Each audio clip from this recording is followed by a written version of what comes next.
course, Talbot being one of the players that's not playing up to the level of last year.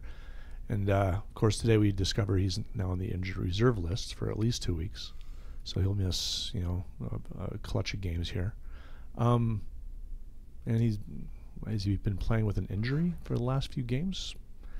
And he has been playing better recently. He's been playing better recently. It's too bad. The last 3 starts he's had, he's only given up 6 goals, so he has been playing better. But this whole city is talking, oh, woe was us again. Now their goalie's out. I mean, Carey Price was out for weeks and weeks in Montreal, and Montoya, the backup, wasn't playing, and they called up a guy named Charlie Lindgren from the minors, and he was good in front of a team no better than the Oilers. And Pittsburgh's got Matt Murray out for a month with a leg injury, and Tristan Jarry, who's even a more raw rookie than Laurent Brossoit, and they got to play him. So, backup goalies have to play sometimes, and let's see what he's got. And I'm sure if you're the general manager of the team, you're saying, okay, let's see if this guy is any good.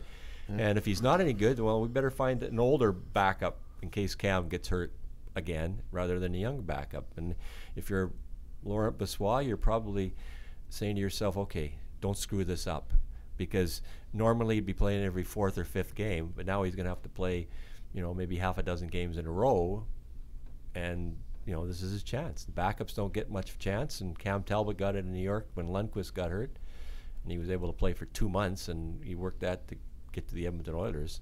Backups need chances to play, and they don't pull for the starter to get hurt, but the starter is hurt. Now let's see what he's got. Well, looking in Vegas, their goalies were going down like spinal tap drummers, and they found a way to get through it. Like it's part of the team. You can't just put some guy in there and say, oh, cross your fingers, because if our starter goes down, we're dead.